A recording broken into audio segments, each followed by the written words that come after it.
que no preguntaba por el qué dirán, ¿no? Dice, de repente dirán mis compañeros que estoy formulando una pregunta, absurda, ¿no? Pero no, ninguna pregunta es, absurda, ¿ya? Es más, eh, se pregunta precisamente para salir de la duda. Si no, no tendría sentido las preguntas, ¿no? Uno pregunta porque quiere aclarar, sus dudas, quiere salir precisamente de las dudas, entonces para eso formulan preguntas. Porque si no es en clase, ya cuándo, ¿no? Acuérdense ustedes que estas clases tienen la finalidad de darte todos los conocimientos necesarios para que tú puedas afrontar bien el examen, ¿no? Bueno, en fin, vamos a empezar con la clase. Les dije que este tema de la Primera Guerra Mundial es un tema clásico, es un tema muy recurrente en los exámenes de admisión. Nunca faltan las preguntas de la Primera Guerra Mundial, ¿correcto? Pero había quedado un tema pendiente la semana pasada, que era el socialismo. El socialismo surgió en el 19, es decir, en los años 1800, para ser exacto, en el año 1848. ¿Ya? En el año 1848 se dio a conocer el socialismo cuando los fundadores de esa doctrina, Karl Marx y Federico Engels, publicaron un ensayo, un pequeño ensayo que llevaba por título El Manifiesto del Partido Comunista. En ese ensayo, Karl Marx y Federico Engels redactaron sus propuestas. Y no solo sus propuestas, sobre todo redactaron la visión que ellos tenían acerca de la realidad, sociedad, política. Sobre todo estaban tratando de explicar las consecuencias que había dejado la revolución industrial. Y una de esas consecuencias que había dejado la revolución industrial o que estaba dejando la revolución industrial era la cuestión obrera, la situación de la clase social que había aparecido con la revolución industrial. Me refiero a la clase obrera. Según Marx y Engels, la clase obrera estaba siendo explotada por la burguesía que eran los dueños de los medios de producción, los que controlaban los medios de producción. Es decir, la burguesía, aquella clase social que controlaban las fábricas, los dueños de fábricas, aquellos que adquirían y compraban las máquinas y que tenían que contratar la fuerza de trabajo del obrero. Entonces, Karl Marx dijo, ¿no?, que la burguesía estaba explotando a la clase obrera. Mientras la burguesía se hacía más rico, la clase obrera se empobrecía aún más. Es decir, que la brecha entre la burguesía y la clase obrera no se estaba acortando, al contrario, se estaba ampliando. La sociedad se estaba polarizando. En, en resumen, según Karl Marx, bueno, y tenía razón, ¿eh? ¿Ya? Karl Marx había observado que el proceso de la industrialización, al margen de ser un proceso tecnológico que estaba modernizando la economía, estaba dejando consecuencias negativas en el ámbito social. Y esas consecuencias negativas tenían mucho que ver con la explotación de la clase obrera. Aquella clase obrera que no tenía derechos laborales. ¿Alguno de ustedes me podría decir en la actualidad qué derechos laborales tiene la clase trabajadora, la clase obrera? Bueno, no solo la clase obrera, los trabajadores en general.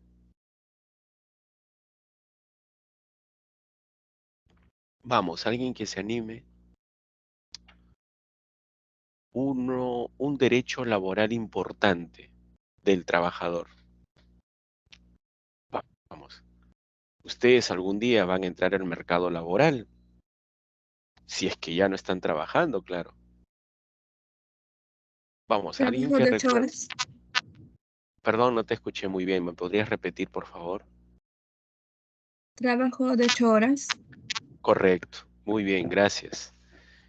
Lástima que no puedo ver tu nombre porque aquí la PPT se oculta el nombre, ¿no? Pero sí, la jornada laboral de las 8 horas.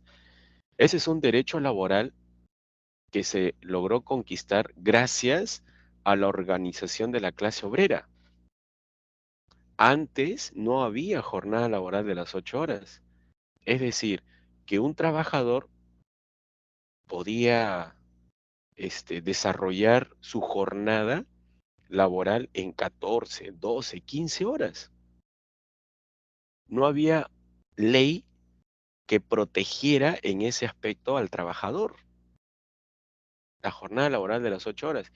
Mira, ella ha mencionado uno de los principales derechos laborales, trabajar solo 8 horas al día. Pero hoy en día sabemos que no es la única, ahora hay cantidad de derechos laborales. Otras podrían ser, por ejemplo, las vacaciones, ¿no? Las gratis, el seguro social médico. Hay muchos derechos laborales. Pero en aquella época, cuando aparecen los primeros obreros, no había una sola ley que protegiera al obrero. No tenía vacaciones, trabajaba más de 8 horas, no tenía un salario mínimo. ¿Alguno de ustedes me podría decir, según la ley, la legislación laboral aquí en el Perú, cuánto es el sueldo mínimo de un trabajador?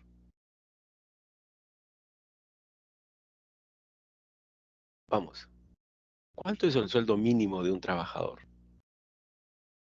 Creo que está Ah, entre 1200 y por 1280. ahí, por ahí, 1025 soles, ¿no? Claro que ahí te confundiste por un cero, ¿no? Tú dijiste 1200, pero estaba por ahí, al menos tenías la idea, 1025 soles. No llega ni a 1100, sino 1025. Ese es el sueldo mínimo, es decir, por ley, un trabajador, una persona que trabaje 8 horas al día, no debe recibir menos de esa cantidad, menos de 1025 soles. Si eso sucediera, entonces el empleador estaría atentando contra esa ley. ¿Me entiende? Entonces, hoy en día hay diversos derechos laborales.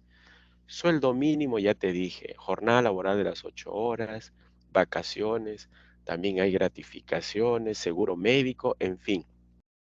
Pero en la época de la Revolución Industrial, cuando aparecen los primeros obreros, no había ninguna de esas leyes. ¿Me entienden? Entonces, así aparece la organización obrera. Ahora ustedes se preguntarán, ¿qué tiene que ver el socialismo con todo esto? Pues resulta que Karl Marx y Federico Engels, cuando publicaron el manifiesto comunista, abordaron el tema de la clase obrera, tocaron ese tema, ese aspecto. Digamos que ellos trataron de solucionar ese problema. Ellos tenían algo así como la receta para solucionar ese problema. Y esa receta eran sus propuestas, sus ideas, ¿no? Hablaron de la lucha de clases entre la clase obrera y la burguesía, hablaron de la socialización de los medios de producción, es decir, de acabar con la propiedad privada de la burguesía, hablaron de la dictadura del proletariado, tuvieron una serie de propuestas. Y esas propuestas, repito, fueron hace, a ver, ya casi 200 años, ¿ven? Entonces, entre todas esas ideas, ya también estaba el concepto de la plusvalía. A ver, voy a definir rápido nada más antes que lleguemos a las 8:30 para empezar con la Primera Guerra Mundial. ¿Qué plantearon Karl Marx y Federico Engels en su famoso ensayo El Manifiesto del Partido Comunista para resolver el problema de la clase obrera? Lo primero que van a explicar, la clase obrera no tiene propiedades, no tiene capital, no controla los medios de producción. Es decir, Es una persona que no tiene nada. Lo único que tiene es su fuerza de trabajo para poder sobrevivir. Y la fuerza de trabajo se la tiene que vender o alquilar a otra persona que esté en condiciones de contratar los servicios de esta persona a cambio de un sueldo, un salario o un jornal.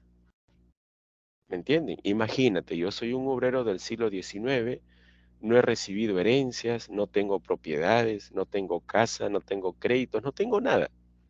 Lo único que tengo es una prole, es decir, descendencia, hijos a los que tengo que alimentar y educar.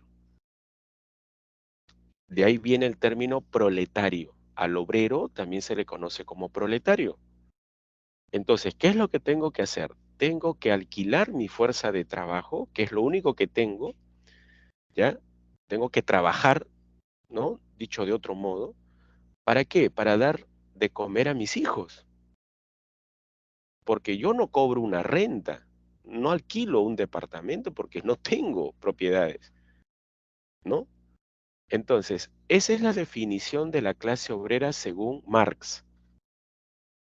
El obrero no tiene nada, solo tiene su fuerza de trabajo para alquilarla o venderla a otra persona que esté en condiciones de pagar por ese trabajo que el obrero va a realizar. Comúnmente, esa persona que va a alquilar la fuerza de trabajo del obrero suele ser el burgués. Ahí viene ahora la definición del burgués. El burgués es aquella persona que, a diferencia del obrero, sí tiene propiedades, sí percibe una renta, tiene el capital, controla los medios de producción. Es decir, medios de producción es cualquier cosa que sirva para producir un bien. Puede ser una máquina, puede ser un local, puede ser una materia, un insumo o el dinero para invertir en el negocio. ¿Ves? Esa es la definición que hace Marx. Entonces el obrero mira, vende su fuerza de trabajo al burgués y el burgués se apropia de la fuerza de trabajo del obrero. ¿Ven? Entonces, ¿qué hace el burgués? Bueno, el burgués en esa época lo obligaba a trabajar 14, 15 horas. Lo explotaba. Le pagaba una miseria, es decir, lo necesario para que el obrero pueda vivir el día a día. Es decir, el obrero con lo que gana no tiene capacidad de ahorro. Entonces el obrero se ve obligado a tener que regresar al día siguiente para seguir trabajando para el burgués. Ahora, ¿le pagan? Sí, ya te dije, le pagan una mínima parte, ¿ya? Ahora la pregunta es, ¿qué es el concepto de plusvalía? ¿Alguno de ustedes ha escuchado ese término en el curso de economía? ¿Qué cosa es la plusvalía? Se me acabó el café. Vamos. ¿Qué es la plusvalía? ¿Alguno que se anime? Para eso quería usar la pizarrita, para explicar qué cosa era la plusvalía. ¿Nada? ¿Nadie se anima? ¿Están ahí, no, jóvenes? No me digan que ya están tomando su desayuno o recién se despiertan. Bueno, vamos a aprovechar el tiempo. La plusvalía es el trabajo no remunerado del obrero. Eso es lo que dicen. Es la parte del trabajo del obrero que no es remunerado. Claro, se preguntarán, un ratito, profesor, pero acaba de decirnos que por el trabajo que realiza el obrero sí se le paga. Sí, te dije, pero se le paga una parte mínima. A ver, vamos a establecer un ejemplo. Yo soy un obrero, imagínense, que trabajo 8 horas en una fábrica de zapatos. En esas 8 horas de trabajo, yo logro fabricar 5 pares de zapatos diario. Esos 5 pares de zapatos que yo he logrado fabricar no me pertenecen, porque a mí me están pagando ya por mi trabajo. Entonces, esos 5 pares de zapatos se los apropia ¿quién? El burgués. Él me está pagando para poder fabricar eso. pares de zapato. Entonces, el burgués, ¿qué cosa hace? Coloca esos 5 pares de zapato en el mercado. En el mercado se lo venden, a ver, imagínate, lo vende a cada par, supongamos, 50 soles cada par. Esos 5 pares harían en total 250 soles. Es decir, mi trabajo como obrero produce el valor de 250 soles. Es decir, yo genero con mi trabajo en 8 horas diarias el valor de 250 soles. ¿Me entienden? Pero a mí diario no me pagan 250 soles. Me pagan 40 soles. ¿Correcto? Entonces, de los 250 soles que yo genero diario como obrero, 40 soles el burgués lo destina para pagarme diario. Y esos 210 soles que quedan vendría a ser la plusvalía. Claro, descontando los costos de producción, que debe ser una parte mínima. Entonces, eso es plusvalía. O sea, yo genero con mi trabajo una cierta cantidad de dinero, valor, ¿ya? Pero esa cantidad ni siquiera la mitad sirve para pagarme, sino una parte mínima, porque la otra gran parte se la apropia el burgués y así él se enriquece. ¿Me entienden? Es como que yo a ti, a ver, te contrato para que vendas los panes con pollo que yo voy a hacer, ¿no? Producir. Y tú ves que cuando vendes los 50 panes con pollo, has logrado juntar 250 soles, ¿no? Entonces te digo, mira, toma 10 soles, ese es el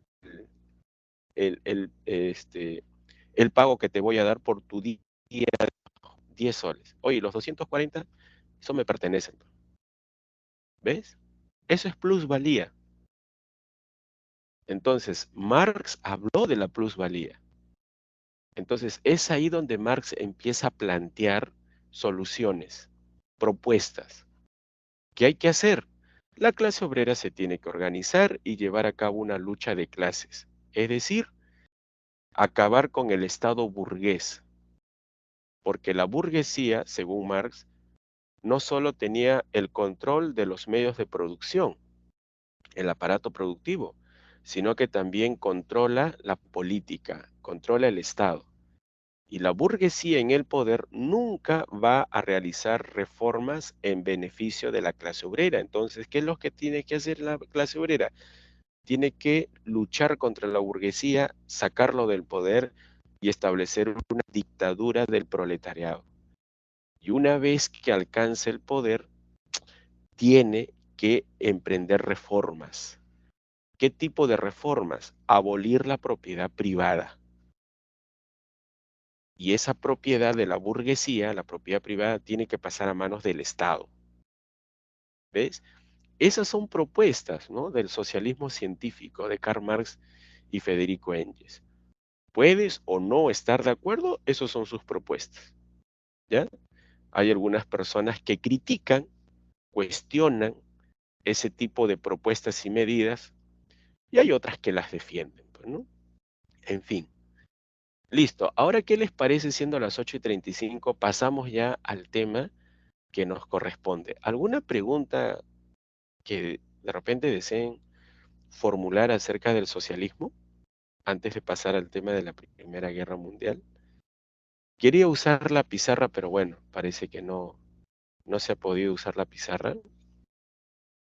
¿Alguna pregunta? Vamos. ¿Alguna duda acerca de... Para entrar ya al tema de la Primera Guerra Mundial, ¿sí? Nada parece, ¿no? Listo, entonces empecemos con el desarrollo de la Primera Guerra Mundial. Jóvenes, presten atención porque este es un tema, repito, clásico en el curso, Y nunca faltan pues preguntas de este tema, ¿no? En los exámenes de admisión o en los exámenes de CEPREVI, ¿ya? Bueno, lo primero que tienes que saber acerca de la Primera Guerra Mundial. Duró 4 años, empezó en el año 1914, terminó en el 18. ¿Saben cómo empezó la Primera Guerra Mundial? Empezó a raíz de un asesinato. Habían asesinado al heredero del Imperio Austrohúngaro. Acuérdate que Austria, ¿no?, formaba parte de un imperio junto a Hungría y otros estados más, ¿ya? Como por ejemplo la República Checa, la República de Eslovaquia, Croacia, ¿qué más? Una parte de Italia, o sea, estaba conformado por diversos estados, ¿ya? Era un imperio multiétnico. Bueno, entonces resulta que asesinaron al heredero imperial, ¿no? Al heredero al trono imperial de ese imperio que estoy mencionando, y a raíz de ese asesinato, estalla la guerra, ¿no? Debido al sistema de alianzas que tenían estos imperios, muchos países se fueron involucrando en la guerra. Así empezó. ¿Quiénes asesinaron al archiduque austrohúngaro? Bueno, fue un grupo de serbios nacionalistas, ¿no? Que estaban en contra de la política imperialista del imperio austrohúngaro. Así empezó todo, a raíz de un asesinato. Ya luego te voy a explicar las verdaderas causas, las razones por las cuales los imperios de Europa se van a enfrentar en esta guerra. ¿Cómo llegó a su fin la guerra? ¿Cómo terminó?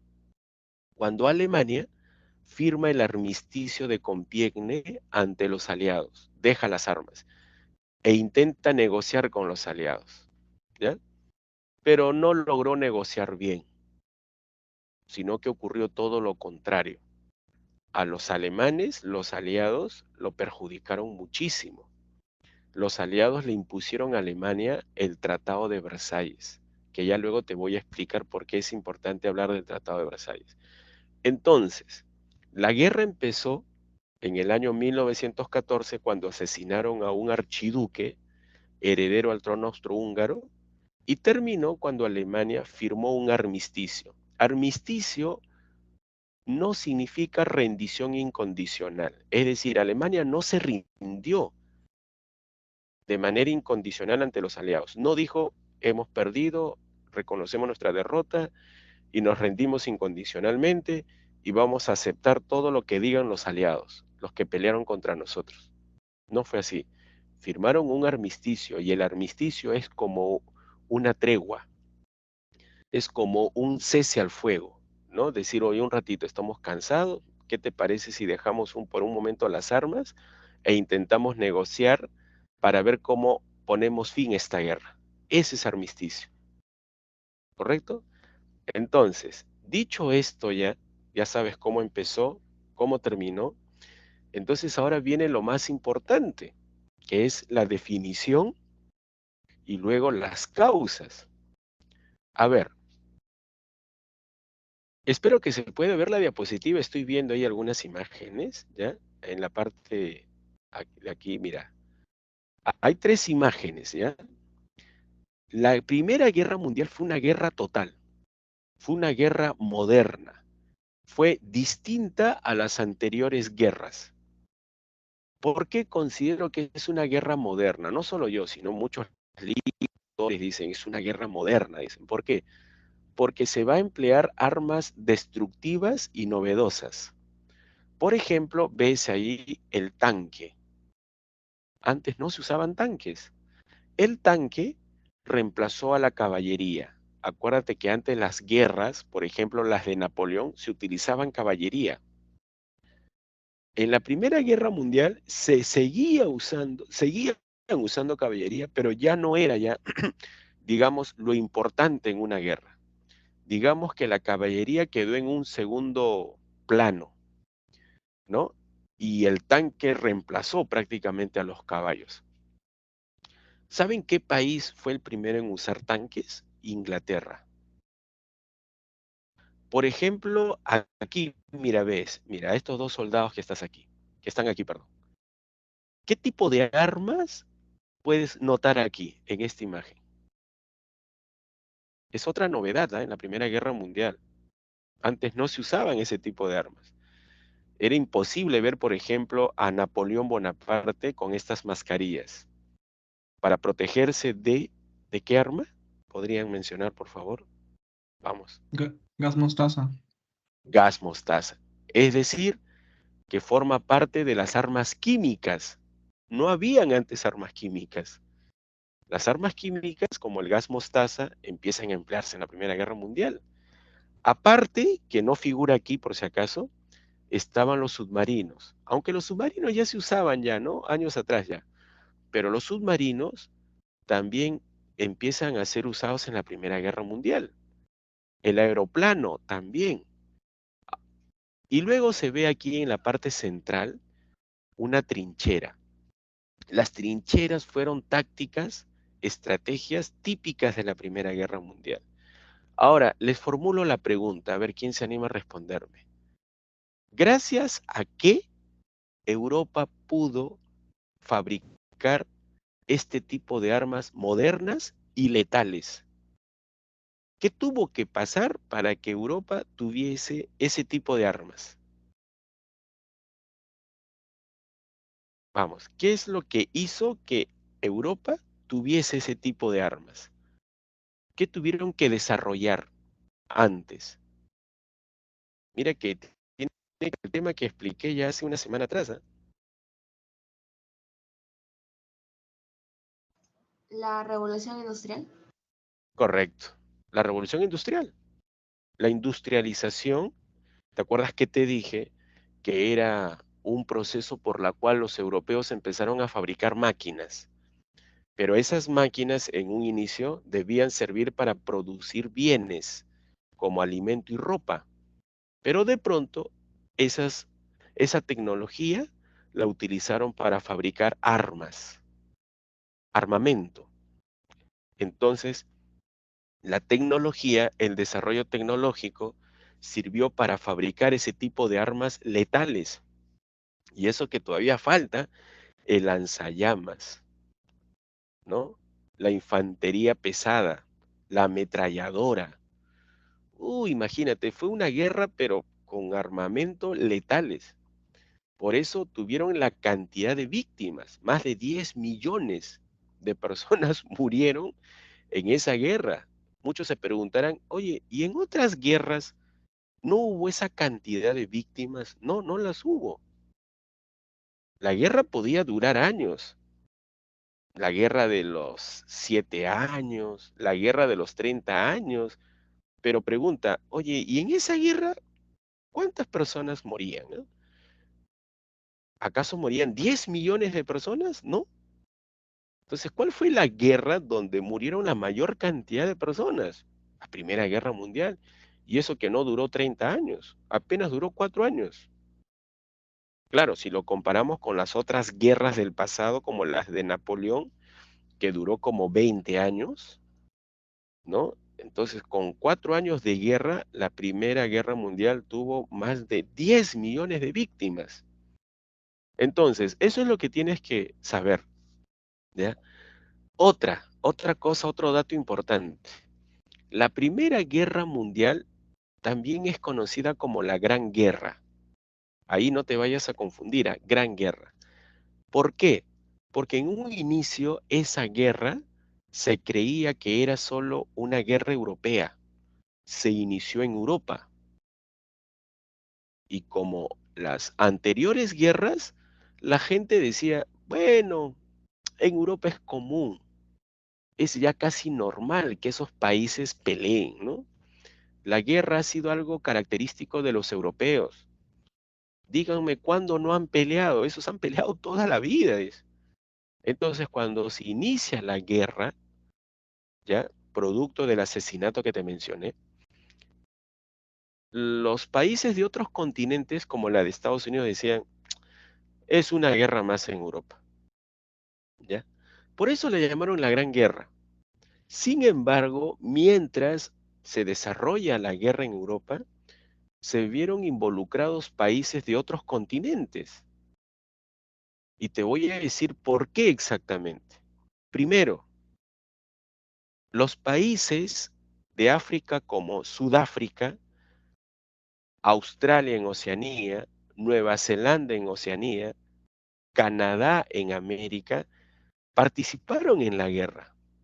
La pregunta es, ¿y por qué se vieron involucrados en la guerra? ¿Qué tenían que ver con esta guerra? ¿Alguno de ustedes me podría decir por qué? Australia, Nueva Zelanda, Canadá y Sudáfrica. ¿Alguien tiene una idea de por qué esos países se vieron involucrados y arrastrados en la guerra, en la Primera Guerra Mundial? ¿Eran colonias? Correcto. ¿De qué país? Eran colonias, sí. Debe ser de algún país europeo, ¿no? ¿Alguien se acuerda de qué país? Reino Unido. Reino Unido, de Inglaterra o de Gran Bretaña, como quieran llamarlo, ¿ya? Entonces, esos países que te acabo de mencionar formaban parte del Imperio Británico, eran dominios del Imperio Británico. Entonces, empiezan a luchar, ¿no? Los países que te acabo de mencionar, porque formaban parte del Imperio Británico. Se ven arrastrados porque tienen que ayudar y respaldar al imperio al que pertenecían. Entonces, cuando participan los imperios europeos, arrastraron a sus dominios, Canadá, Australia, Sudáfrica, Nueva Zelanda, ¿no? Lo mismo hizo Francia, ¿te das cuenta? Y luego, aparte de tener que arrastrar a sus colonias, también se vio involucrado Estados Unidos. Ya luego te voy a explicar por qué. Estados Unidos había dejado de ser colonia de Inglaterra, había dejado de ser dominio. Ya era un país independiente. Y luego te explicaré por qué participó. Japón también. Japón en Asia. Ya no formaba parte de ningún imperio Japón. Ya luego te contaré por qué participa. Por eso la llamaron mundial. Ahora, otra cosa más que tienes que saber. No vayas a creer que los 200 países que hay aproximadamente en el mundo participaron. No, los protagonistas, ¿ya? Los que participan en la guerra son los imperios, son los países, digamos, fuertes, poderosos, industrializados. Ellos son los protagonistas. Los otros países se vieron involucrados porque formaban parte de uno de esos imperios. Y los otros países no tuvieron participación directa, pero sí se vieron afectados por la Primera Guerra Mundial. Así es que la Primera Guerra Mundial fue una guerra de imperios, de aquellas potencias mundiales. Eso es lo que tienes que recordar, ¿ya? Ahora pasemos a la otra diapositiva. Mira aquí, los antecedentes. Primero te voy a hablar, cuando hablo de antecedentes, me refiero a la situación que estaba viviendo Europa en momentos previos. Luego te voy a hablar de las causas. Cuando hable de causas, quiere decir que te voy a explicar por qué estalló la guerra. Y luego te voy a hablar del desarrollo de la guerra y finalmente de las consecuencias. Con eso creo que es suficiente, ¿no? Habremos ya tocado todo, ¿no? Respecto a la Primera Guerra Mundial. Ahora quiero que mires esta diapositiva. Sí se está observando, ¿no? La diapositiva, donde dice antecedentes. Vamos. ¿Sí se está viendo? Ahí hay tres imágenes, Sí, hay tres profesor. mapas. Ya, gracias. Mira, cuando te hablo de antecedentes, como titula ahí en la diapositiva, quiere decir qué estaba ocurriendo en Europa en años previos a la guerra. La Primera Guerra Mundial no estalló de la noche a la mañana. No es que un día 28 de junio de 1914 a un grupo de nacionalistas serbios se le ocurrió la loca idea de asesinar al archiduque porque estaban en contra de ese imperio, ¿no? Un disparo en el pecho y la otra a la esposa, y de pronto estalló la guerra. ¿no?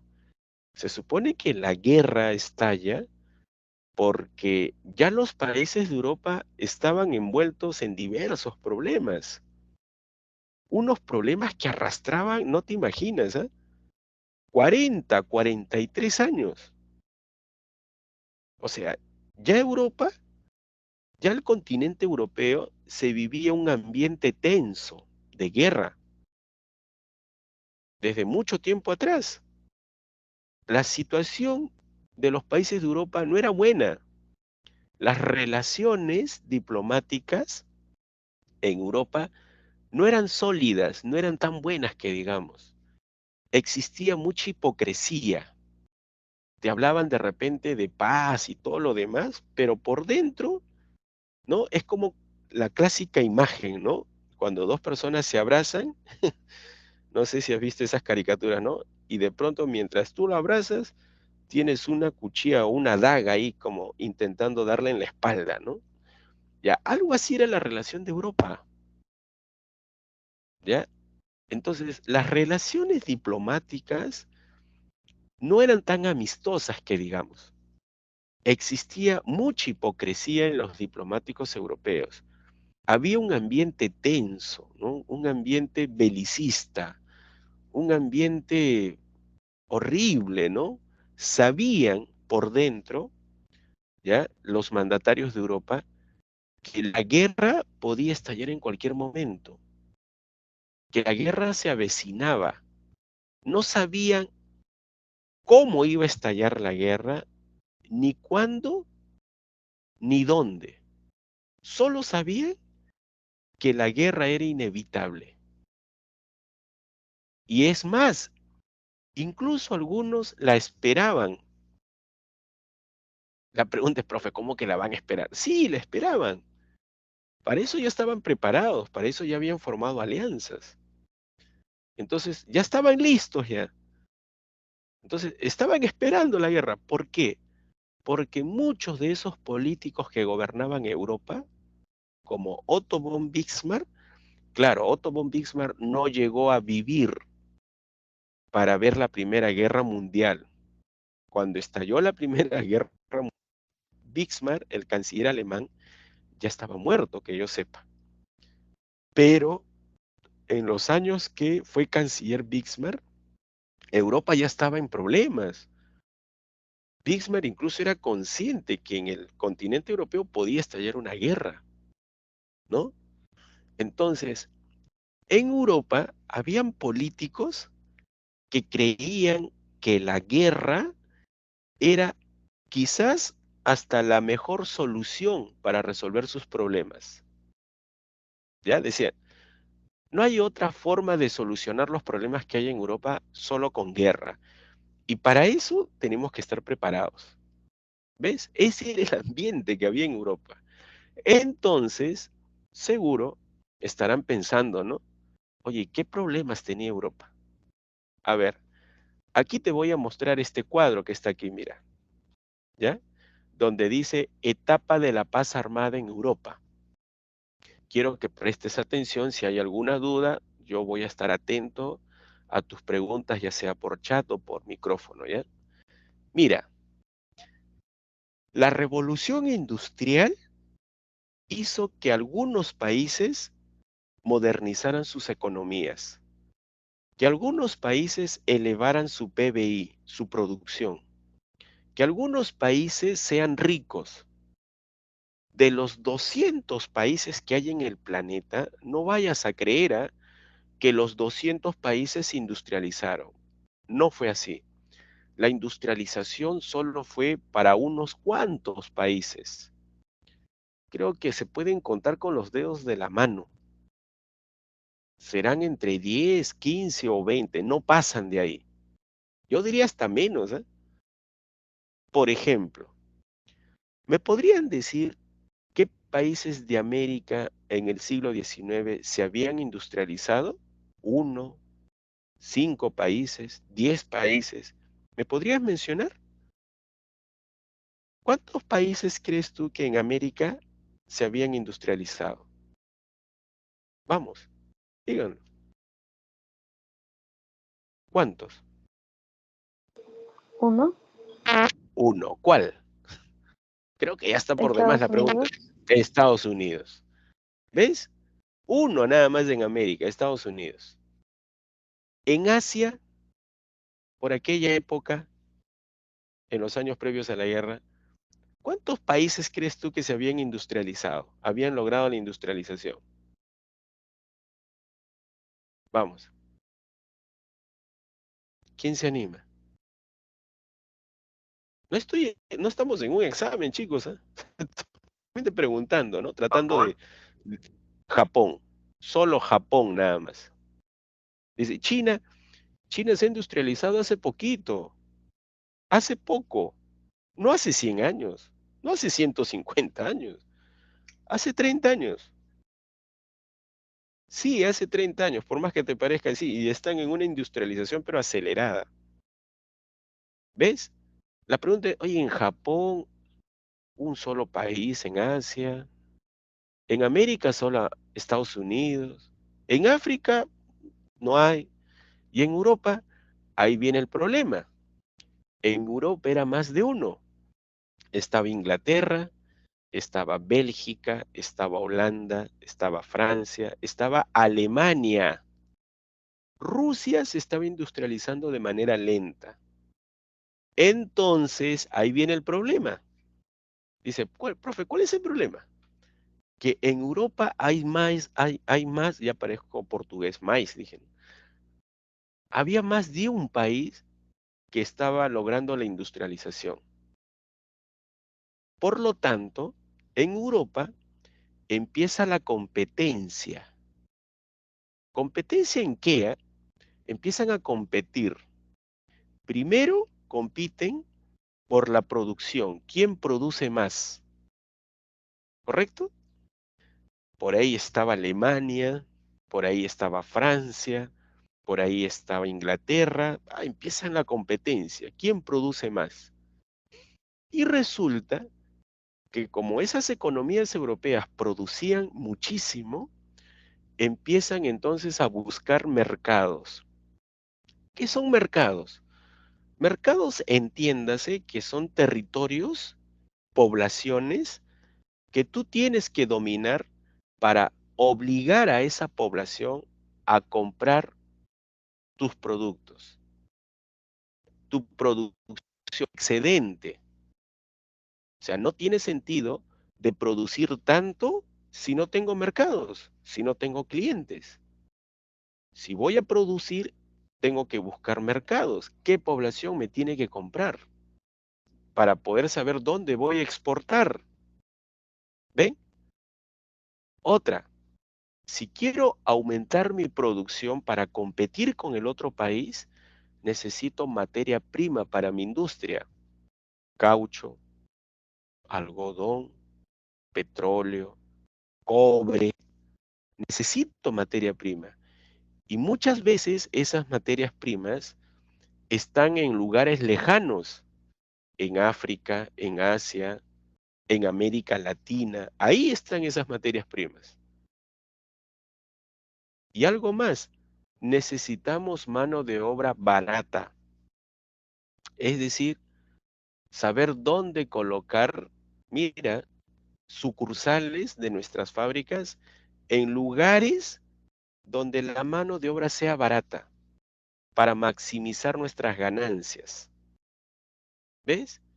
Entonces, esos países de Europa se lanzaron a la búsqueda de colonias, porque en sus colonias, en las colonias podían encontrar esas tres cosas: mano de obra barata, mercados y recursos. Y adivina qué país, qué continente crees tú que fue colonizada casi en su totalidad. Vamos, ¿qué continente? África. África. Ahora te enseño esta zona de aquí, mira. ¿Se ve? Estoy haciendo zoom. No sé si funciona el zoom. Vamos. Sí. No se ve, ¿no? El zoom. Sí se ve el zoom. Mira que lo acabo de hacer zoom para que se pueda ver claro. Ese es el mapa del continente africano. Dice, oye, ¿por qué está de varios colores? Cada color representa a un país de Europa. Todo el continente africano, antes de la Primera Guerra Mundial, fue colonizada. Fue ocupada por las potencias europeas. Solo 2 países de África se salvaron. Solo 2 países de África no fueron colonizadas por Europa. Se salvaron. Y el resto, todo quedó controlada por Europa. Esos 2 países que se salvaron fue Abisinia, que está aquí, ahora la conocemos como Etiopía. Y la otra que se salvó fue Liberia, este pedacito que está aquí cerca a Sierra Leona, mira. ¿Ves? Los 2 se salvaron. El resto en manos de Europa. Ahora, según la leyenda, aquí mira, esta es la leyenda. ¿Cuál era el país de Europa que tenía la mayor cantidad de dominios en África? Vamos, ¿cuál crees tú que era esos 2 países que tenían la mayor cantidad de dominios en África? Aquellos que llegaron temprano al reparto y se quedaron con la mayor porción de la torta. La torta es África, claro, ¿no?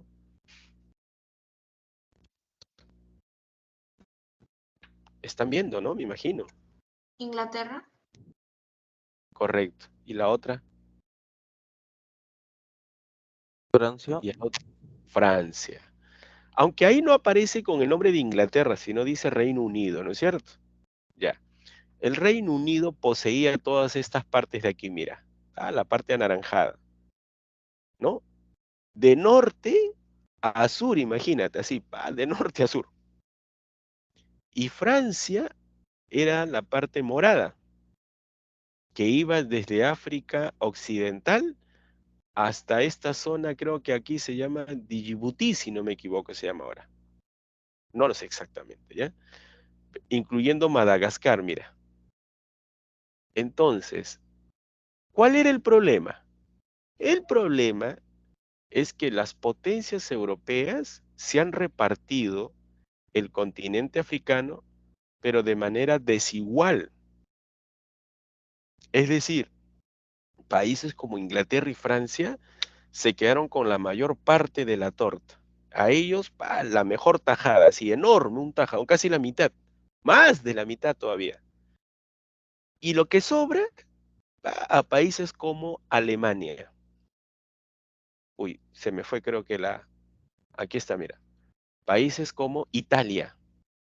Entonces, como hubo un reparto desigual, eh, el emperador, perdón, el canciller alemán, Bismarck, reunió a muchos representantes de Europa en Berlín. Se llevó a cabo una conferencia, la conferencia de Berlín en el año 1884-85. Si deseen, googleen, conferencia de Berlín. Y trataron, ¿sabes qué asunto? El asunto de África. Preocupación, lo de África, decía. No, hay un pésimo reparto, dicen, un reparto desigual.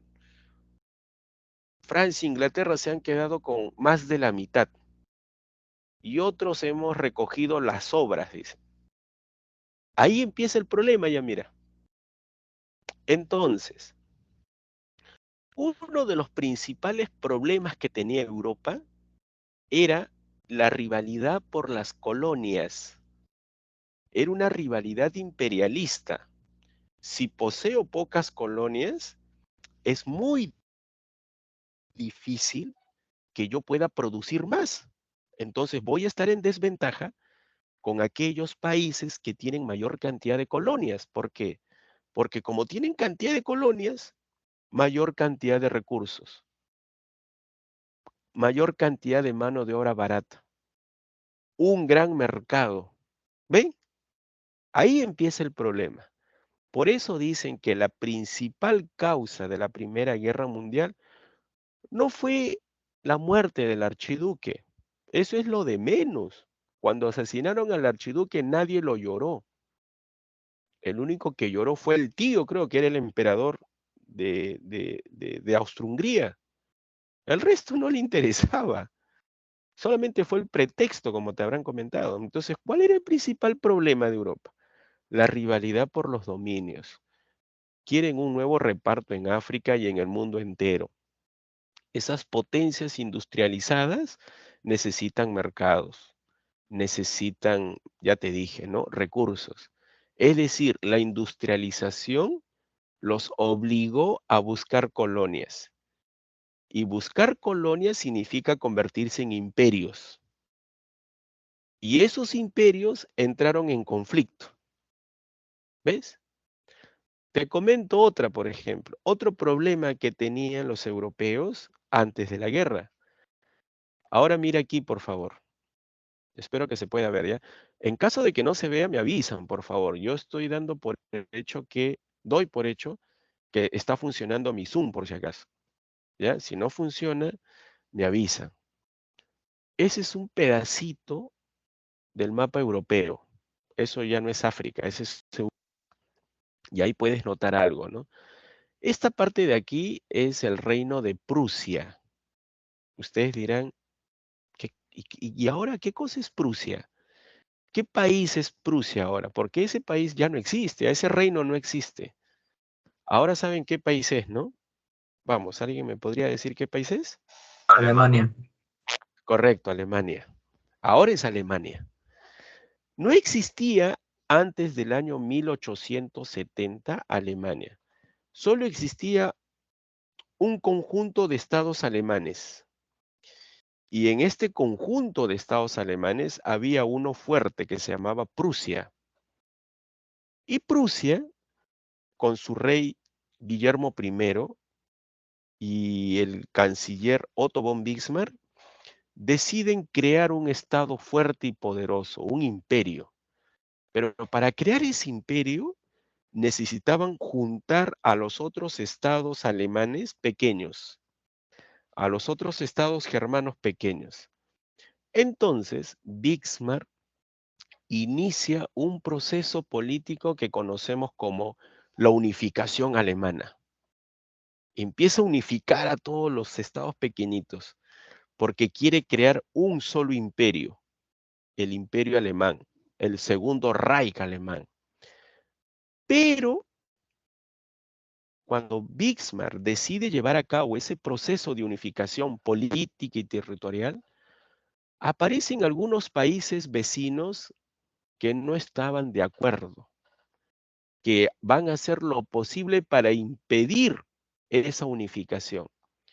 Y uno de esos países vecinos era Francia, donde había un emperador llamado Napoleón III.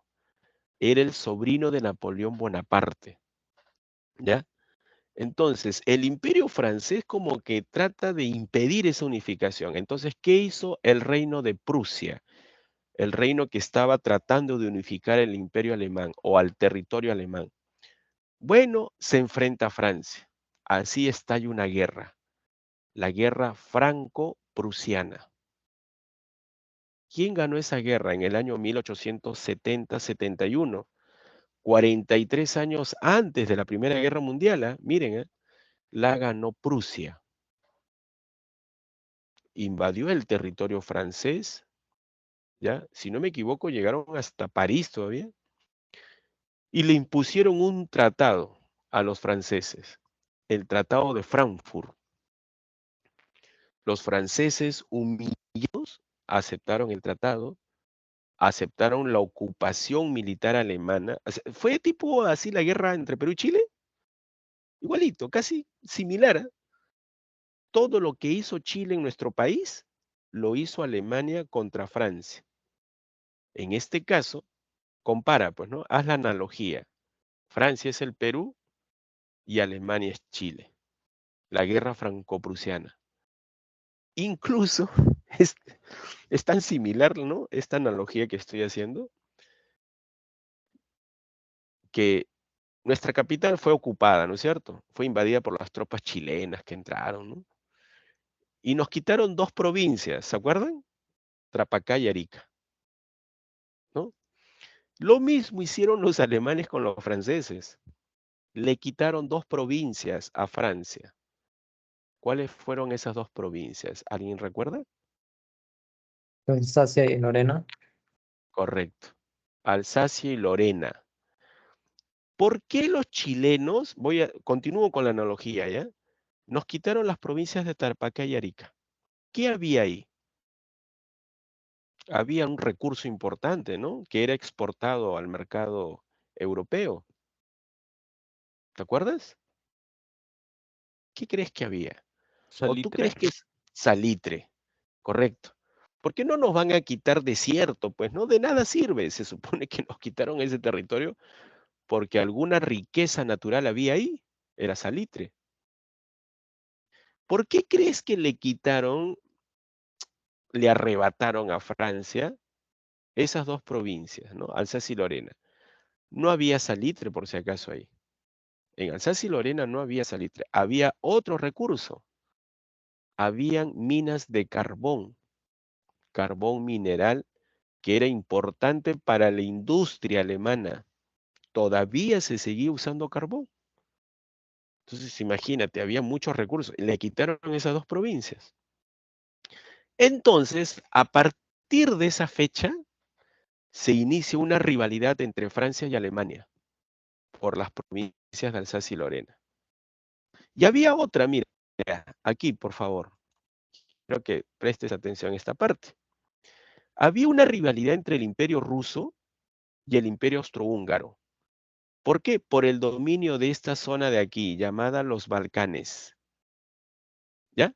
Entonces, Europa, aparte de tener rivalidades por los dominios y las colonias, también tenían rivalidades territoriales. ¿Ves los problemones que tenían? Entonces, como sabían que tenían problemas y que la guerra podía estallar, ¿qué cosa crees que hicieron? Formaron alianzas. Dijeron, el día que estalle la guerra no voy a estar solo. Debo tener aliados. Y así se formaron, miren, dos bloques defensivos, dos alianzas. El primer bloque la conformaron Alemania, el Imperio Austrohúngaro e Italia. ¿Saben cómo la llamaron? La llamaron la Triple Alianza.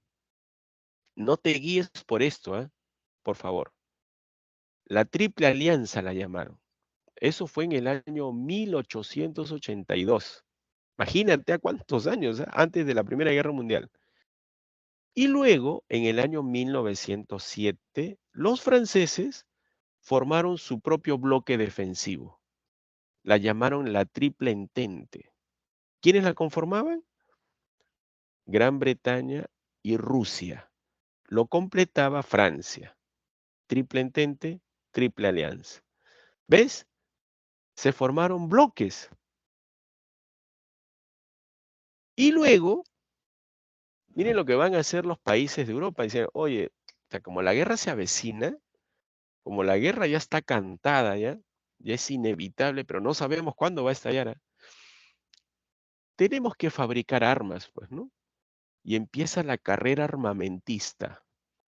Diversos países de Europa van fabricando su armamento para estar preparados ya cuando llegue la guerra. Y no te imaginas, ¿eh? Cuando se inicia la carrera armamentista, empieza, pues, ¿no? El momento tenso para Europa. Decían, uy, alístense ya. Ya se avecina la guerra en Europa. Y la guerra llegó cuando, miren aquí. Jóvenes, aquí están las causas, mira. Entonces, si te pregunta, ¿cuáles fueron las causas, factores que hicieron posible la guerra? Entonces, recuerda, la rivalidad imperialista que ya te expliqué, los problemas territoriales en la misma, por ejemplo, la región de los Balcanes que se disputaban Rusia y Austria, y las provincias de Alsacia y Lorena que se disputaban, ¿qué países se acuerdan? ¿Qué países entraron en un momento Francia y tenso? Rusia. Y claro, ya no era Prusia, ahora era Alemania. Después de la guerra franco-prusiana, ya era Alemania ya. ¿Ves? Luego tienes el sistema de alianzas. Se creó la Triple Entente y al otro lado estaba la Triple Alianza. Y terminamos con esto, mira, terminamos la parte de las causas. ¿Eh?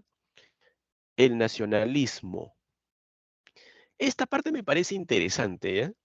Para que sepas por qué asesinaron al archiduque. En todo esto habría que explicar la razón por la cual asesinaron al archiduque. Te explico rápido, ¿ya? 2 minutitos, 3 minutitos para esto. Miren, ¿eh? Este mapa que estoy mostrándote en Zoom, se ve, ¿no? Sí se ve, ¿no? Ya, parece que sí.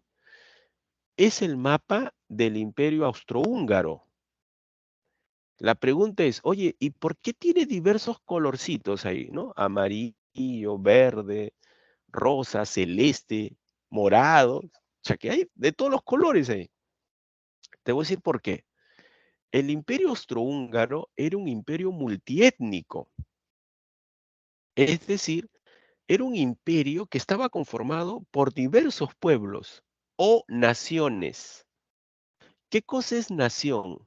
Nación es el conjunto de personas que habitan un determinado lugar y que comparten cosas en común. Por ejemplo, comparten el idioma, hablan el mismo idioma, comparten la religión, comparten costumbres, cultura e historia. Se ven enlazados y hermanados por eso. Pero si a mí, mira, me ponen ahí en un territorio a vivir yo siendo católico, con un musulmán y con un judío, pucha, que es difícil que podamos entablar ahí, ¿no? Y encima el musulmán habla árabe y el judío habla hebreo. O sea, no hay forma de que podamos compartir cosas porque somos distintos. Entonces, ahí lo que va a provocar son guerras por el territorio, porque hay diferencias. Pero si hablamos el mismo idioma, la misma religión, tenemos la misma historia, pasado, costumbres, entonces vamos a construir una nación. Eso es nación. Entonces, ahora miren el Imperio Austrohúngaro. El Imperio Austrohúngaro estaba conformado por diversas naciones. La pregunta es, ¿quiénes gobernaban el Imperio Austrohúngaro? Mira aquí, los austriacos tenían como idioma el alemán y su religión era católica. Sin embargo, habían pueblos que formaban parte del Imperio Austrohúngaro que no eran católicos. Al contrario, habían musulmanes, como el caso de Bosnia, ¿ya? Habían pueblos que no compartían el idioma con los austriacos que hablaban alemán. Eran los croatas, como ves aquí. ¿Ves? Entonces, lo que observas aquí es que cada color que ves representa un pueblo distinto al austriaco. Y en esos pueblos, sobre todo aquí, mira, en Bosnia y Serbia, que no formaba el Imperio Austrohúngaro, surgen movimientos nacionalistas. Dice, ¿y qué cosa es el nacionalismo? Los nacionalistas son aquellas personas que quieren formar su propio Estado y como pertenecen a un imperio con la que no se identifican, buscan separarse, buscan el separatismo. Dice. ¿Por qué formo parte de un imperio donde gobiernan unos austriacos que hablan alemán y son católicos? No tienen nada en común con nosotros. ¿Qué hacemos? Hay que separarnos y formar nuestro propio Estado. Esos son los nacionalistas.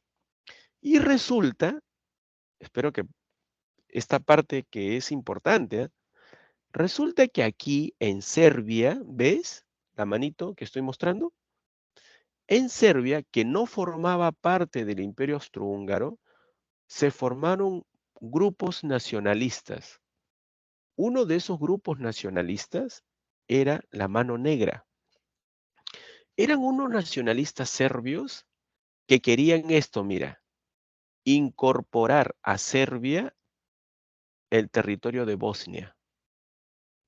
Pero Bosnia ya formaba parte del Imperio Austrohúngaro. Entonces, estos nacionalistas serbios eran aún antiaustriacos. Estaban en contra de la política imperialista del Imperio Austrohúngaro. Ahora ya entiendes por qué los serbios asesinaron al archiduque Francisco Fernando, que era heredero al trono de ese imperio. ¿Dónde lo asesinaron? Aquí, mira, en la ciudad de Sarajevo. Estaban de visita esos archiduques. Lo asesinan en Sarajevo, que forma parte de Bosnia. Y el asesinato, como es lógico, provocó una guerra. ¿Entre quiénes? Entre el Imperio Austrohúngaro y Serbia. Así se inicia la guerra. La pregunta es, ¿y por qué se involucraron otros países? Ahora quiero que mires este mapita. Mira, este mapa. ¿Ya? Serbia está aquí, mira. Cuando el Imperio Austrohúngaro le declara la guerra a Serbia, pues era de suponer que el Imperio Austrohúngaro, con el respaldo del Imperio Alemán, que era su aliado, iban a aplastar a Serbia. Y eso iba a significar el avance de los austriacos por los Balcanes. Entonces, si el Imperio Austrohúngaro lograba controlar todos los Balcanes, te pregunto, ¿qué país de Europa estaba en contra de esa dominación austriaca por los Balcanes? ¿Qué otro país estaba interesado en dominar los Balcanes, la península balcánica? Rusia. Rusia. Rusia. Rusia. Ahora te queda claro por qué Rusia decide ayudar a Serbia. Por eso decide ayudar, respaldar a Serbia, para evitar el avance austriaco. Entonces, cuando entra Rusia, mira, en ese conflicto, para ayudar a Serbia, miren lo que se va a producir. A ver, nuevamente creo que mi diapositiva se empieza a lajear, pero bueno, voy a tener que avanzar porque el tiempo nos va a quedar corto. Rusia se involucra en la guerra porque quiere respaldar a Serbia, porque quiere detener el avance austriaco. ¿Ya? Bueno, voy a tener que presentar nuevamente mi pantalla. Entonces, ahí ya uno puede observar que Rusia interviene y Alemania también interviene a favor de Austria. Entonces, ahí ya empiezan a funcionar el sistema de alianzas. ¿Se acuerdan? Triple entente, ahí empieza a funcionar todo eso ya. Entonces, así se ven arrastrados en la guerra por el sistema de alianzas. ¿Ven? Empezó, se supone, entre Austria y Serbia. Austria arrastra a Alemania. Serbia arrastra a Rusia. Rusia involucra a Francia. Y así, mira, se fueron involucrando. Claro, la pregunta es, ¿todo fue por el sistema de alianza? Sí, pero también tenían razones para entrar en guerra contra su enemigo, porque ya habían problemas desde tiempo atrás. Voy a presentar nuevamente mi pantalla, ¿ya? Porque creo que la había perdido. Creo que aquí está, mira. Voy a compartir nuevamente, ¿ya? Ahí voy a ir a la diapositiva número 6, ¿ya? Creo que estaba en la diapositiva. Aquí está. ¿Se ve la diapositiva? Creo que sí, ¿no?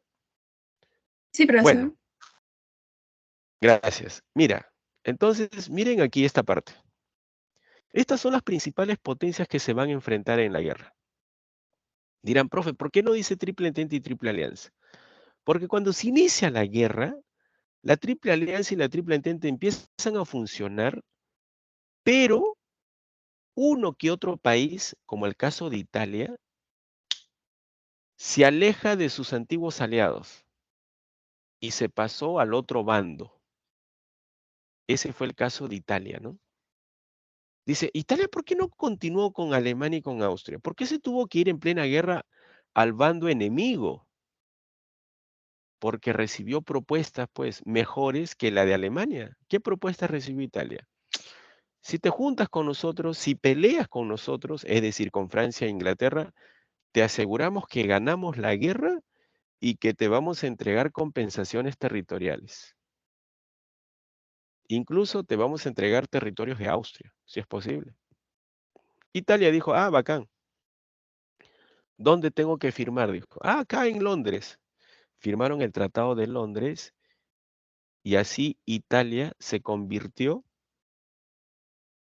en un país que traicionó a los alemanes. Se cambió de bando. Ni siquiera se mantuvo neutral, ¿eh? Porque uno diría, pucha, de repente decide no participar y no apoyar. No, no hizo eso Italia. Se pasó al bando contrario. ¿Ves? Entonces, así desaparece la triple alianza, porque triple es cuando forman parte tres países. Entonces solo quedó Alemania y Austria. Pero luego a ese grupo de alemanes y austriacos se integra el Imperio Turco y luego Bulgaria. Eran cuatro, ya no eran ya triple. Entonces se les llamó potencias centrales. Y a lo que había sido la triple entente, Gran Bretaña, Francia y Rusia, se une Italia. Entonces ya no era triple, pues entente. Son cuatro. Se le llamó potencias aliadas. Y luego se integra Estados Unidos. Fue mucho tiempo después, ¿eh? Ya casi al finalizar la Primera Guerra Mundial. Entonces ahí tienes potencias aliadas, potencias centrales. ¿Qué bloque ganó? Vamos. Creo que esto ya está por demás, ¿no? Ganó las potencias aliadas. ¿Ya? Pero la pregunta es, ¿terminaron la guerra estas potencias aliadas todos juntos? ¿O hubo algún país que se retiró en plena guerra? Y si se retiró, ¿cuál fue ese país? Vamos. ¿Qué se retiró aquí de este bloque de las potencias aliadas en plena guerra? Rusia. Rusia. Rusia se retiró. Cuando Estados Unidos decide entrar en ese bloque, en la guerra, Rusia se estaba retirando. Y de eso trata la clase y del desarrollo de la guerra. Uy, parece que nuevamente, a ver, aquí voy a tener que ir rápido ya. Oye, qué rápido pasa el tiempo. Mira, la verdad que pensé que estaba ya, ¿no? Bueno, avancemos entonces con estas diapositivas, ¿ya? Ahora sí, miren aquí, por favor. Asesinato de Sarajevo. Aquí tienes el desarrollo de la guerra y aquí nos quedamos, ¿ya? Ya. ¿Se ve la diapositiva? Sí, ¿no? Sí se está viendo, ¿no? Para continuar, creo que tenemos Sí, profesor. exactamente unos 15 minutos para luego ya desarrollar las preguntas. Jóvenes, miren aquí, esta parte de aquí. Se inicia la guerra. Resulta que la guerra va a tener dos frentes. El frente occidental aquí, donde estoy señalando con la manito, y el frente oriental aquí. Entonces, Alemania la tenía bien difícil porque tenía que luchar en dos frentes. Contra Rusia, por un lado, y por otro lado contra Francia y contra Inglaterra. Pero Alemania estaba preparado para la guerra e incluso estaba preparado desde hace mucho tiempo atrás. Entonces, miren lo que hace Alemania. Aplica su plan Schlieffen, que lo tenía ya elaborado desde el año 1905. ¿En qué consiste este plan alemán, el plan Schlieffen? Los alemanes dicen, si vamos a luchar contra Francia y contra Rusia, primero tenemos que atacar a Francia. Esa va a ser nuestra estrategia. ¿Por qué primero Francia? Ah, porque es un país mucho más fuerte y poderoso que Rusia. Rusia es un gigante de pies de barro. Es un país enorme, pero su poderío, digamos que es inferior al de Francia, porque no se está industrializando de la manera como se ha industrializado Francia. Acuérdate que el poderío de un país se medía de acuerdo a su grado de industrialización y no al tamaño de su territorio, ¿ya? Entonces, para los alemanes era de vital importancia tener que aplastar primero a Francia. Y una vez que aplastaran a Francia, ahí recién se encargaban de Rusia y terminaban con Inglaterra, ¿no? Pero la idea era eso, ¿no? Entonces, miren lo que hacen los alemanes. para atacar a Francia hay que sorprender a los franceses. ¿Y cómo se sorprende? ¿Entrando por la frontera con Francia? No. ¿Qué cosa decía el plan Schlieffen? En caso de una guerra con Francia, hay que entrar a Francia por la frontera belga. Pero Bélgica es un país neutral. Sí, es un país neutral, pero en una guerra vale todo, decían los alemanes. Hay que invadir ese país neutral y una vez que entremos a Bélgica, entramos a Francia. Porque seguro que la frontera entre Francia y Bélgica no está protegida. Dijeron entonces, invaden Bélgica. Aplastaron a los belgas, los alemanes. Y los belgas solicitan ayuda a Gran Bretaña. Y así Gran Bretaña, protegiendo la neutralidad de Bélgica, se vio involucrada en la guerra. Y le declaró la guerra a Alemania. Por defender a Bélgica, Inglaterra se mete en la guerra. Se involucra. Pero no sirvió de mucho. ¿Por qué? Porque ya Bélgica había caído. Y los alemanes entran a territorio francés. Estaban movilizando sus tropas y de pronto a 50 kilómetros de París, la capital de Francia, los parisinos ya estaban llorando, decían, ¿no? Oye, otra vez los alemanes, mira que primero fue la guerra franco-prusiana, ahora nuevamente, dice. Ya prácticamente los alemanes tenían de hijo a los franceses. La pregunta es, ¿lograron invadir esta vez la capital de Francia los alemanes? No. Solo se quedaron a 50 kilómetros. ¿Por qué? Porque se llevó a cabo la batalla de Marne. Y en esa batalla de Marne, Francia logró detener el avance alemán. Un general francés hizo famoso, Ramón Joffre, no, el general Joseph Joffre, perdón. ¿Ya? Joseph Joffre. Entonces, ese general se hizo famosísimo, ¿no? Joffre. Y detuvieron el avance alemán. Y después de esa batalla, miren lo que se hizo. Trincheras. Es decir, esa etapa de movimientos se paralizó por las trincheras. Y empezaron a construir trincheras, tanto el ejército alemán como el ejército francés. A lo largo de todo este, mira, desde el norte de Suiza hasta Bélgica. Así se inició la etapa de las trincheras, donde utilizaron los tanques de guerra en la batalla de Somme. Los ingleses lo utilizaron. Se utilizó el gas mostaza en la batalla de Ypres, que también formaba parte de las trincheras.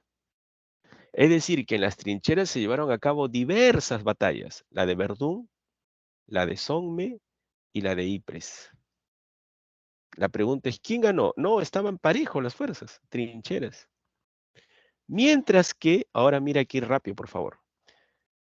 En el frente oriental, es decir, aquí mira, en el frente oriental entre Rusia y Alemania, Rusia estaba perdiendo las batallas debido a su escasa preparación, debido a su lenta industrialización.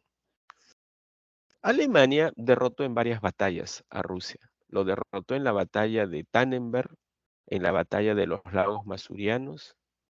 ¿Y quién era el que estaba dirigiendo al ejército ruso? El propio zar de Rusia. ¿Quién? Este personaje. El zar Nicolás II. Pésimo, en la dirección. El tipo era inoperante, incapaz, pero era el zar de Rusia. Estaba perdiendo varias batallas que incluso había ocasiones en que el ejército ruso se rendía antes de librar batalla. Algo así como que, ya perdimos, ya para qué vamos a pelear. Si no estamos preparados, no tenemos las armas necesarias para ganarla. Y encima tenemos a un zar que es un cero a la izquierda, no pasa nada con ese tipo. Mejor me rindo, pues, ¿no? Y resulta que esos fracasos militares en Rusia estaba generando en el pueblo ruso civil, en mujeres, niños, ancianos, estaba generando pues un descontento, ¿no? ¿Por qué? Porque resulta que el zar Nicolás, aparte de sus fracasos militares, estaba llevando a la bancarrota a Rusia. Es decir, la guerra trajo como consecuencia inmediata una crisis económica y escasez de alimentos espantoso. El zar estaba sacrificando al pueblo ruso a costa de su permanencia en la guerra. El zar estaba fracasando en la guerra y seguía enviando tropas y seguía enviando recursos. Y como era lógico, el pueblo ruso, ¿qué cosa crees que le pedía al zar? ¿Cuál era el reclamo? ¿Alguien tiene una idea? ¿Qué cosa le exigía al zar Nicolás? ¿Qué es lo que solicitaba el pueblo ruso al zar? Si sabes que la guerra te está llevando a una crisis, estás fracasando en la guerra, hay escasez de alimentos en ciudades como San Petersburgo o en Moscú. El carbón había sido racionado, había un racionamiento del carbón por tener que atender la demanda del ejército ruso. ¿Qué cosa crees que va a solicitar el pueblo ruso al zar? ¿Su renuncia? No, no exigía su renuncia. El pueblo todavía seguía leal al zar de Rusia, pero le exigía, ¿sabes qué cosa? Que retire a su país de la guerra y que firme la paz. ¿Con qué país? ¿Con qué país estaban luchando? Vamos. Con Alemania. Con Alemania. Le decía, oye, firma la paz con Alemania, retira a Rusia de la guerra. Está por demás, mira que el pueblo se muere de hambre por tu culpa y encima todavía envías a los hombres a la guerra y regresan en bolsa negra. Pobres familias allá en Rusia, no tienen qué comer. Y encima envías a sus esposos e hijos y hermanos a la guerra. La guerra estaba pero haciendo destrozos en Rusia. Ya debes imaginarte entonces el zar, terco él, insiste en continuar con la guerra. Por eso estalló la revolución en Rusia. La gente estaba cansado ya de este zar. Por eso estalló la revolución del cual te voy a hablar después, ¿eh? Sin embargo, miren aquí, campaña marítima. Se llevó a cabo una batalla entre la flota alemana y la flota británica por el dominio del Mar del Norte. Se llevó a cabo la batalla de Jutlandia frente a Dinamarca. Fue un choque parejo. Y luego, miren lo que hacen los alemanes, ¿ya? Los alemanes eran conscientes de que Gran Bretaña tenía un poder enorme porque recibía ayuda de sus colonias. Acuérdate que Alemania tenía pocas colonias, Inglaterra tenía cantidad de colonias. Entonces, una forma de vencer a Inglaterra era bloqueando la ayuda que podía recibir Inglaterra de sus colonias. Y la ayuda se supone que la recibía por mar. ¿Cómo se traslada la ayuda, ya sea en recursos o en hombres, a Inglaterra? ¿Cómo envías los recursos y los hombres desde Australia a Inglaterra? Por mar, pues. Entonces, ¿qué hizo Alemania? Dijo, vamos a bloquear la ayuda que recibe Inglaterra y también Francia. Llevemos nuestros submarinos aquí, mira, a la costa atlántica. Mira, frente a Inglaterra y frente a Francia. ¿Qué tienen que hacer los submarinos alemanes? Tienen que hundir todo tipo de embarcación, sea mercante o sea militar. Oye, ¿y qué barcos vas a hundir? Cualquier barco, de cualquier país. La idea es que no lleguen esos barcos a Inglaterra, porque si llega un barco a Inglaterra, seguro que llega con recursos, con ayuda. Entonces la idea es bloquearla. Y ahí es donde entra en conflicto con Estados Unidos. Porque Estados Unidos, al margen del barquito que hundieron los alemanes, que era, creo que era el Lusitania, donde habían pasajeros norteamericanos y todo lo demás, ¿ya? ¿Saben por qué Estados Unidos no estuvo de acuerdo con esta medida alemana? Porque estaba perjudicando el comercio norteamericano. Estados Unidos exportaba materia prima a Europa y lo exportaba a través de sus embarcaciones. Entonces, este tipo de guerra submarina irrestricta de los alemanes perjudicó tremendamente a la economía y a las exportaciones estadounidenses, ¿ya? Y a esto hay que agregarle otra cosa. Los británicos interceptaron un telegrama que Alemania estaba enviando a su embajador en México. Los alemanes planeaban pactar una alianza con México para atacar conjuntamente a Estados Unidos.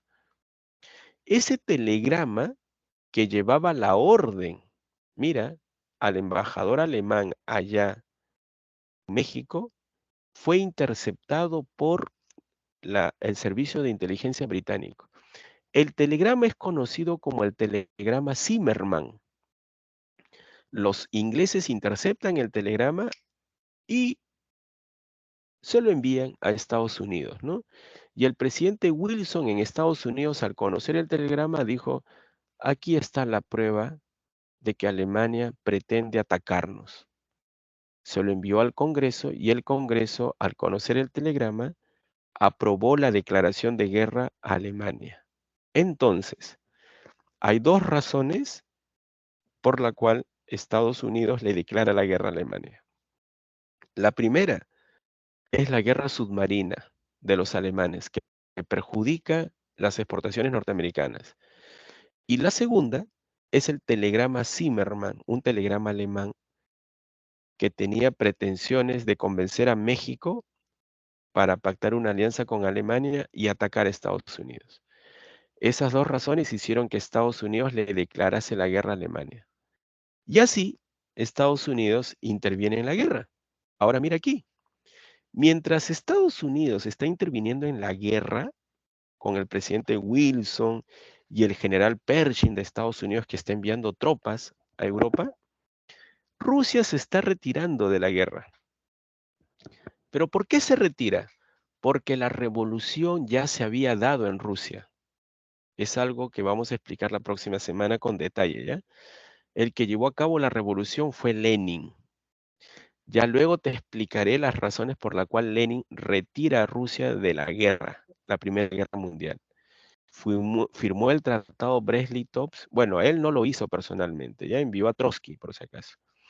Y así Rusia, con un nuevo gobierno, con un gobierno comunista, bueno, socialista, Lenin era socialista, retira a su país de la guerra.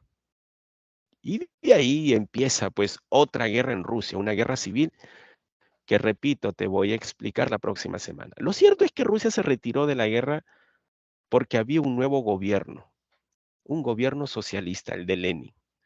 Así Rusia, al firmar la paz con Alemania, se retira de la guerra, pero se vio perjudicado Rusia porque cedió territorios a Alemania y perdió territorios al aceptar la independencia de Finlandia. Acuérdate que el imperio ruso era enorme, pero al retirarse de la guerra cedió territorios, perdió. Entonces tienes ahí Rusia retirado de la guerra y Estados Unidos entra, por decirlo así, en su reemplazo. Y con el ingreso de Estados Unidos en la guerra, disminuyen las posibilidades de ganar la guerra para los alemanes. Los alemanes dijeron, uy, ya con el ingreso de Estados Unidos ya está verde, ya, ¿no? Difícil que podamos, pues, ganar la guerra, ¿no? ¿Por qué? Porque acaban de entrar los estadounidenses enteritos, fresquitos. Nosotros, mira que hemos estado peleando desde el año 1914 en las trincheras. Hemos agotado nuestros recursos, las tropas están cansadas. ¿no? Acabamos de perder la segunda batalla de Marne. O sea, cero posibilidades. Al menos hay que evitar una invasión aliada al territorio alemán. Hay que salvar a Alemania. Entonces el Kaiser Guillermo, el emperador alemán, que había desatado la guerra, ¿no? El que había prácticamente prometido a Austria defenderlo, ¿no? El Kaiser alemán le pregunta y con esto vamos terminando, ¿eh? Le pregunta a sus generales alemanes. Aquí ves una foto, mira. Sentadito ahí el Kaiser. A ver, ¿se ve la foto? ¿Sí? Vamos. ¿Se ve antes de terminar? Sí, profesor. Ya. Estoy haciendo zoom, ¿eh?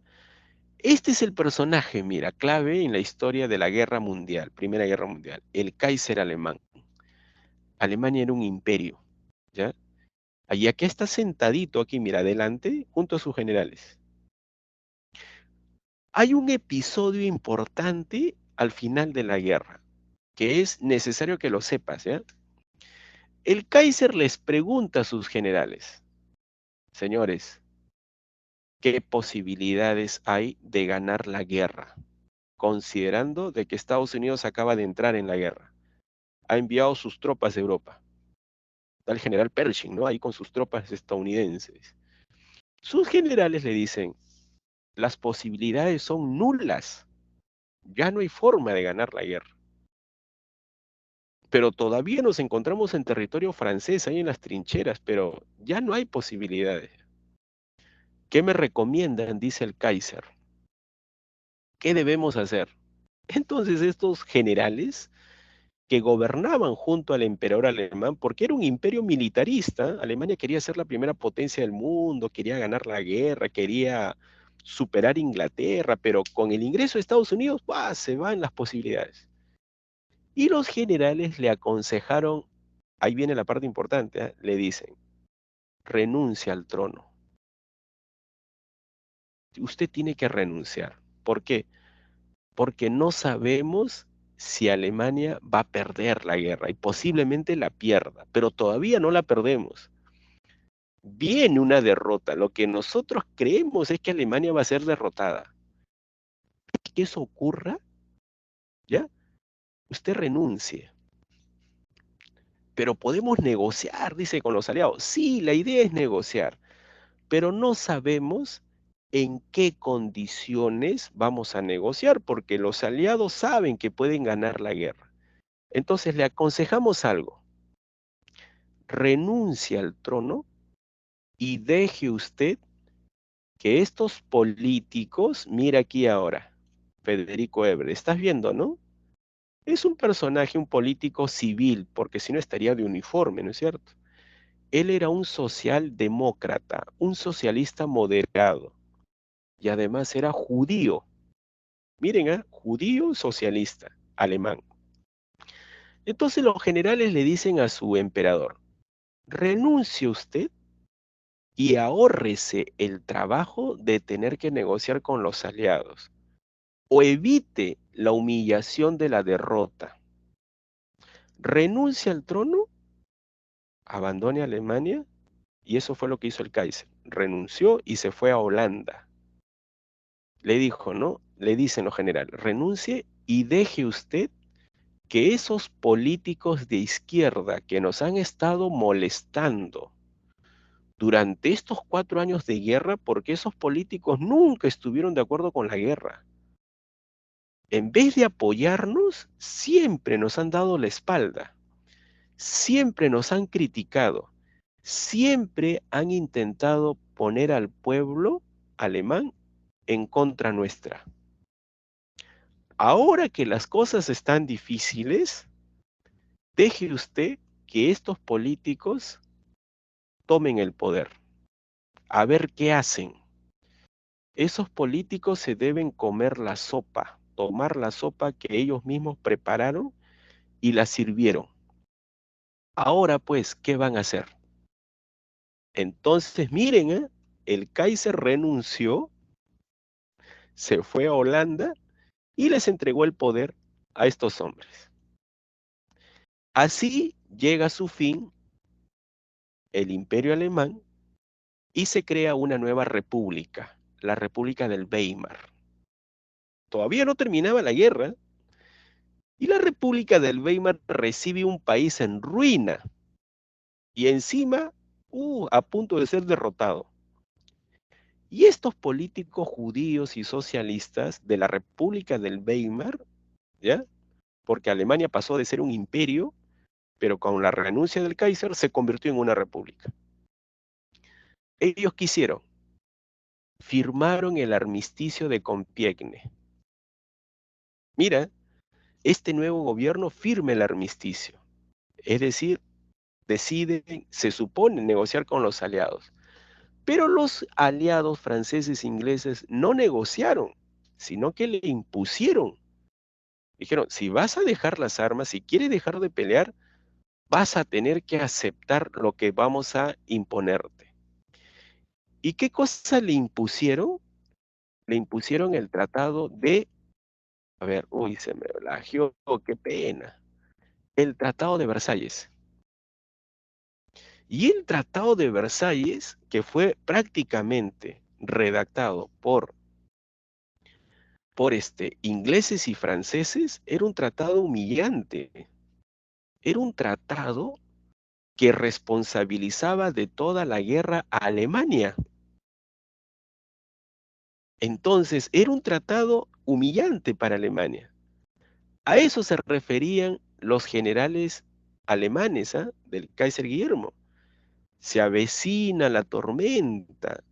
Cuando tengamos que negociar con los aliados, pucha, que esa negociación va a ser pero en contra nuestra.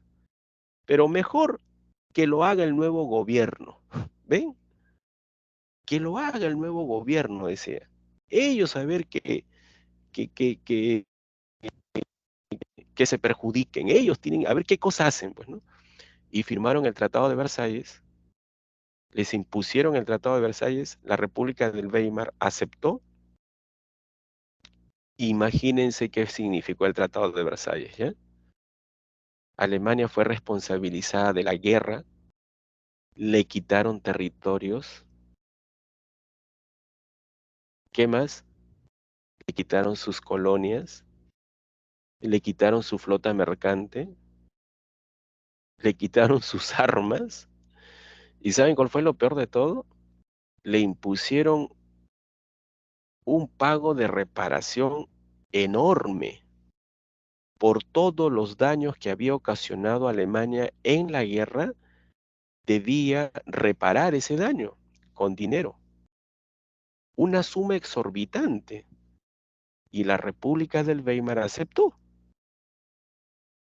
¿Y qué provocó todo eso en Alemania? Desempleo, devaluación de la moneda, vino una hiperinflación a Alemania. Fue una de las peores crisis que Alemania haya tenido que afrontar, producto del Tratado de Versalles y la guerra.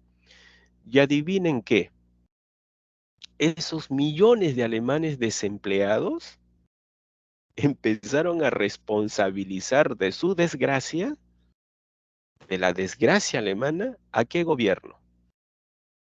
Al gobierno de la República del Weimar.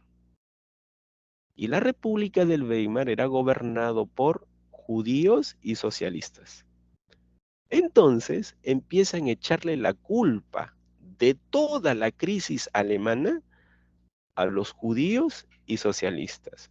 Esos nos han traicionado, decían. Los militares, íbamos a ganar la guerra.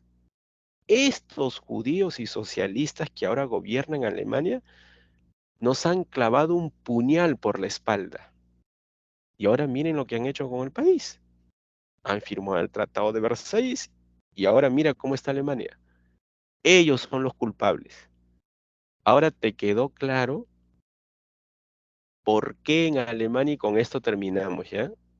¿Por qué en Alemania aparecieron grupos de derecha, nacionalistas, el partido nazi, que empezaron a hablar muy mal de los socialistas y los judíos?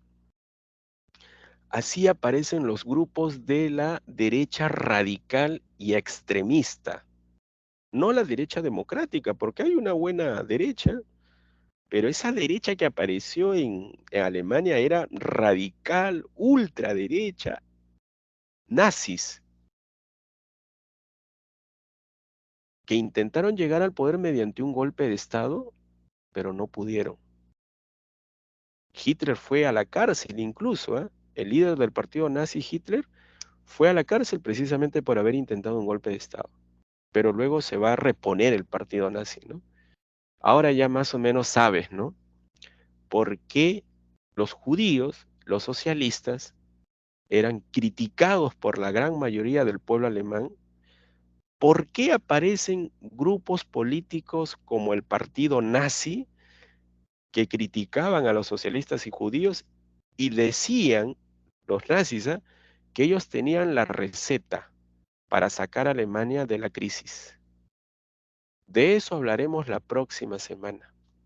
Jóvenes, ¿y las claves?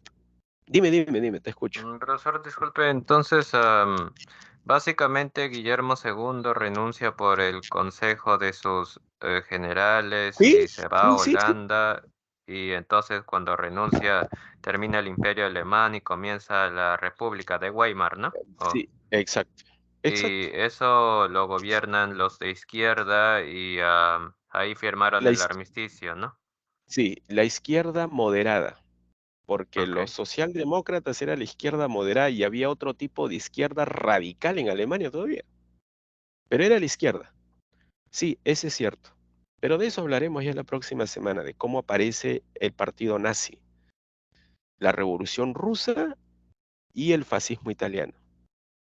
Jóvenes, justo creo que me alcanzó el tiempo para explicar el final y la clave se las voy a colgar en el archivo, ¿ya? Porque aquí ya no quiero robarles más tiempo, sé que ustedes tienen su receso, ¿ya? Y bueno, las claves, si bien la voy a colgar en el archivo y si desean, la próxima semana podemos resolverla, ¿no? En pantalla. Muchas Profesor, gracias. disculpe, ¿cómo se Dime. llamaba uno de esos que eran de izquierda? Federico algo, ¿no? ¿O Federico? Federico Eber, él era el encargado del gobierno nuevo, ¿no? Del gobierno socialdemócrata, Federico Eber. ¿Se Algunos dicen que refiere era de origen judío. ¿Se refiere a la República o de A la Weimar? República, a la República del Weimar. Ok. Él era el No, presidente. Así es, Milciades. ¿Alguna otra pregunta que de repente alguien quiera formular, hacer? ¿Ninguna? Bueno, listo. Entonces me despido, chicos. Gracias por su tiempo. La otra semana creo que va a ser un tema mucho más interesante, porque vamos a hablar del partido nazi, cómo apareció, la revolución rusa, de los comunistas de Lenin. Y bueno, en fin, nos vemos la próxima semana. Muchas gracias. Cuídense bastante. Chau, Chao, chau. profesor. Muchas chao, gracias. profesor, Chao. cuídese, muchas gracias. Gracias, profesor. Cuídese. Gracias. Chao. A ver, vamos a apagar esto.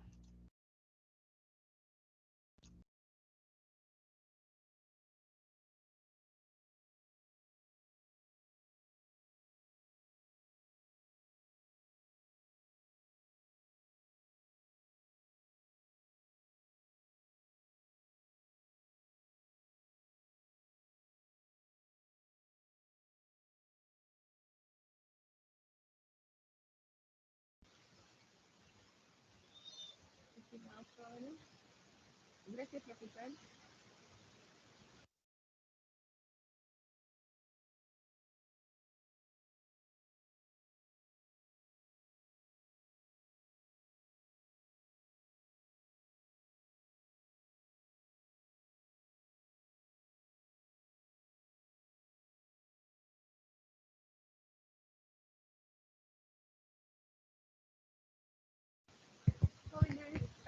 Jóvenes, buenos días nuevamente para recordarles que el día de hoy tienen la recuperación con la profesora de lenguaje.